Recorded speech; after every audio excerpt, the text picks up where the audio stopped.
Janelle stood at the edge of her beloved lot on the Cottonwood property, the spring wind tussling her blonde hair. She had dreamed for years of building a life here, her life. It was supposed to be her sanctuary, her fresh start after years of plural family chaos. But the familiar landscape now felt foreign, tainted by betrayal, and a looming threat she never saw coming. 2 years ago, when Kody had pitched the Cottonwood property vision, he called it their forever land. They bought multiple lots, and Kody divided them among his wives with words and a smile. Nothing formal, nothing legal. "We're a family," he'd said. "We don't need lawyers to define what love and trust already have."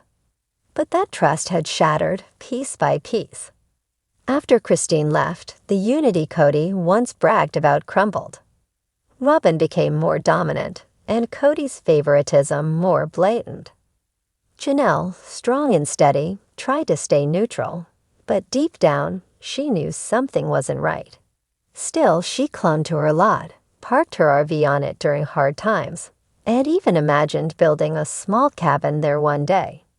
It was hers in every way that mattered. Or so she thought. The paper trail disappears. It began with a letter, an envelope stamped with official county markings. Janelle opened it at her kitchen table, expecting something mundane.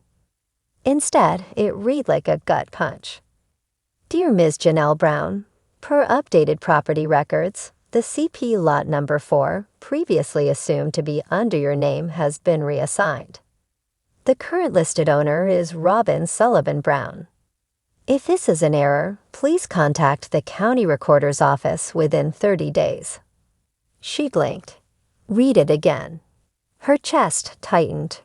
Robyn, her lot? Janelle called Kody first. He didn't answer. When she finally got him 2 days later, his tone was tired, dismissive. "Oh yeah, that. Look, we had to reorganize some things for tax purposes. Robyn and I took on more responsibility to protect the land. It's still family property. But it's not in my name anymore," Janelle said, her voice shaking. "You never even told me. This was my future. I did what needed to be done. You're overreacting." She hung up. Her hands trembled with disbelief. She contacted the county herself, then hired a lawyer. But that's when the real nightmare began. A legal maze with no exit. Janelle's lawyer, a kind but blunt woman named Miriam, explained the situation clearly.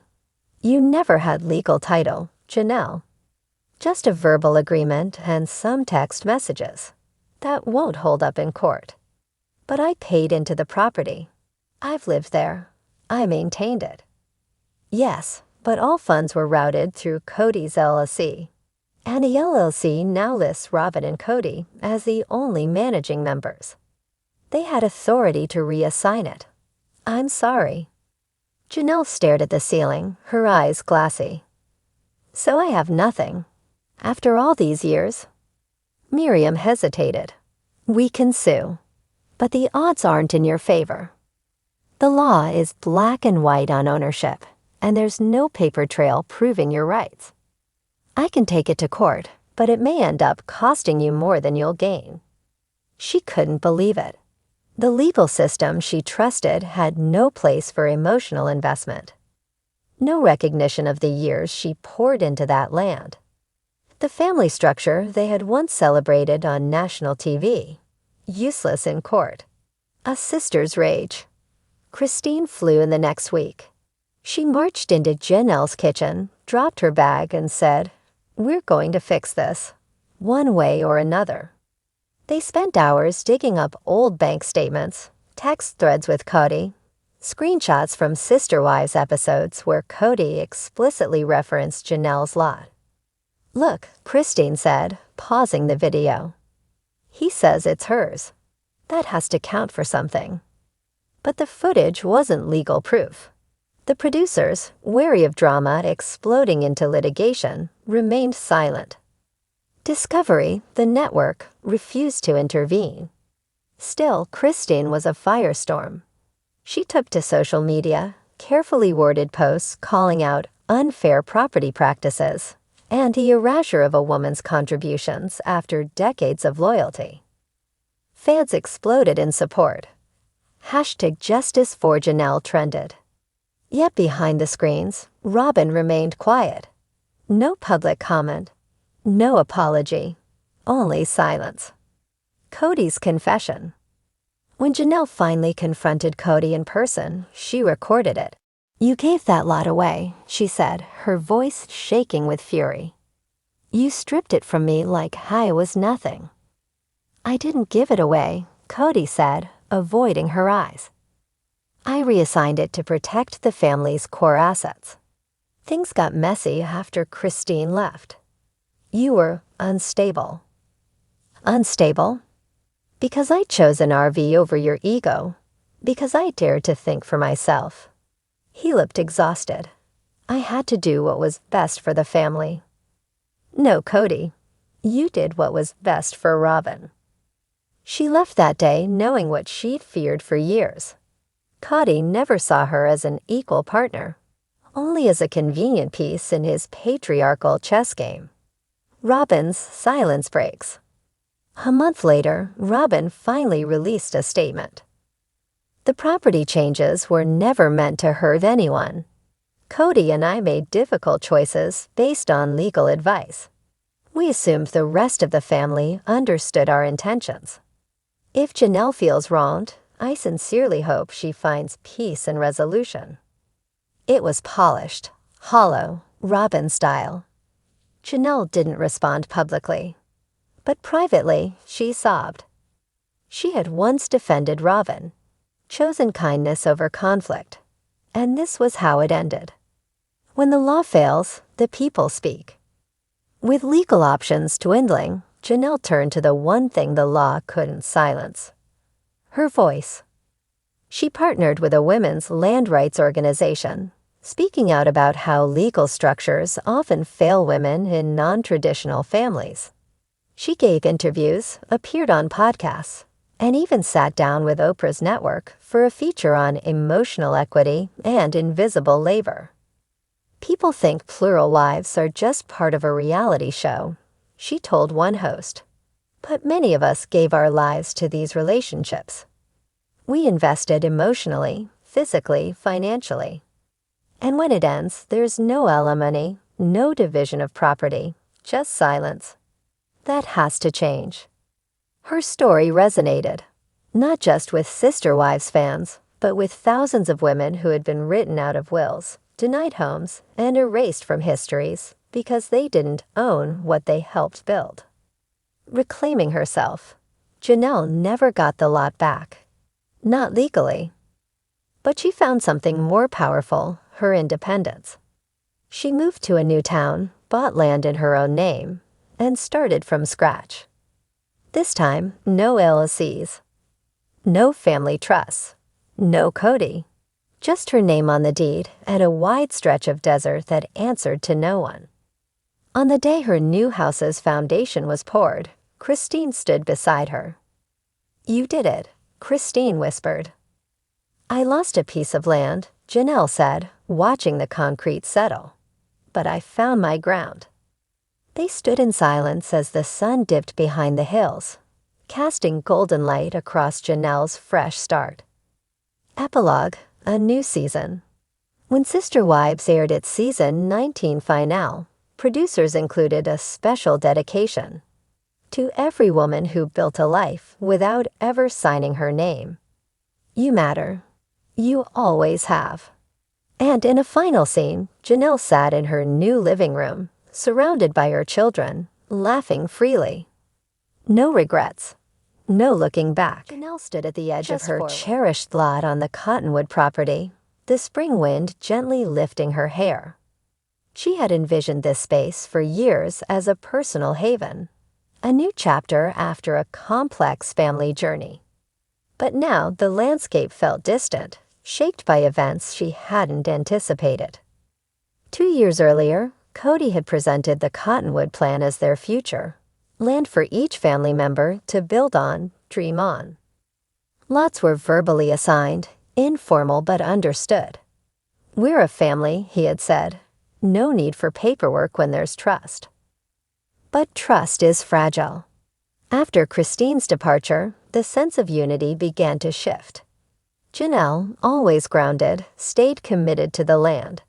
She parked her RV there during transitional times, tending to the lot and imagining a future structure built with her own hands. In every meaningful way, it was hers, or so she believed.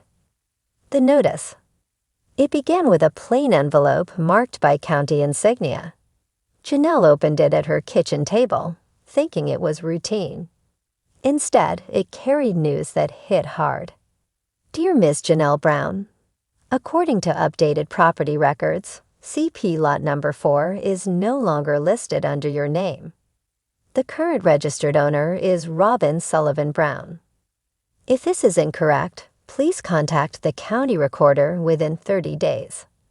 She read it again. Her heart dropped. Robyn? How? She reached out to Kody, who didn't respond right away. When he eventually called back, his tone was curt. "We had to reassign the lot. Legal reasons.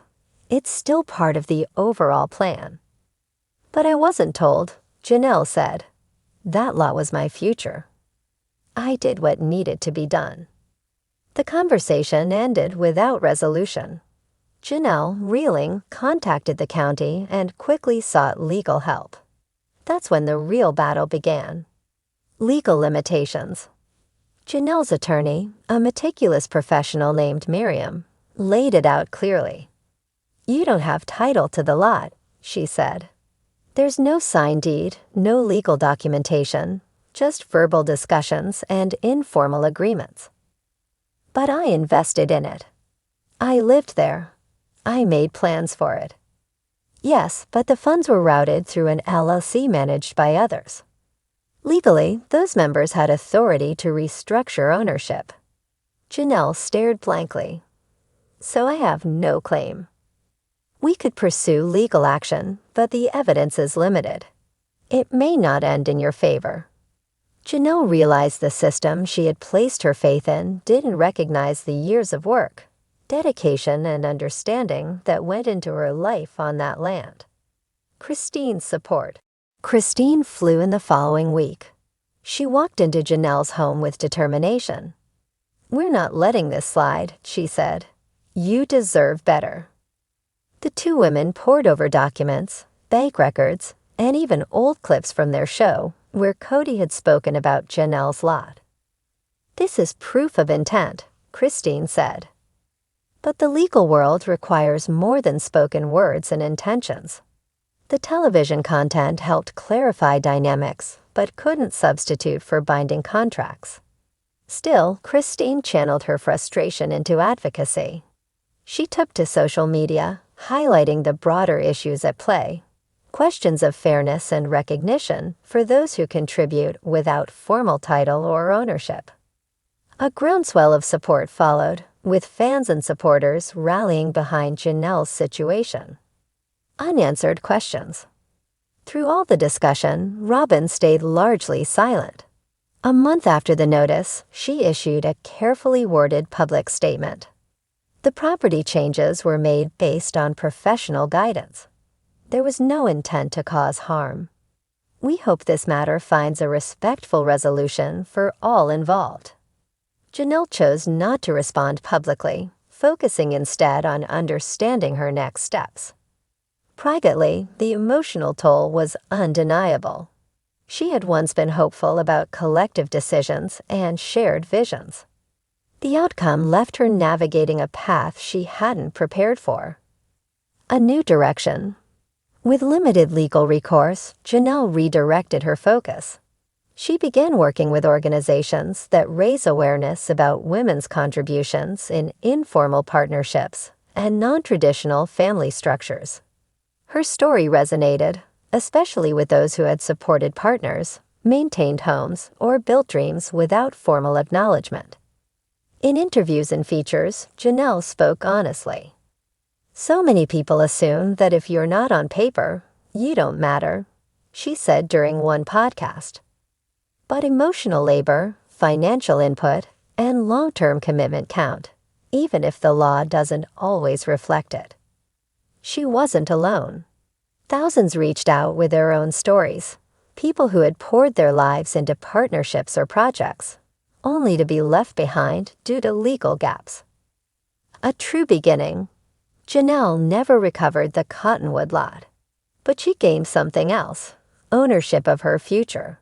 She moved to a different town, purchased land in her own name, and began designing a modest, peaceful home.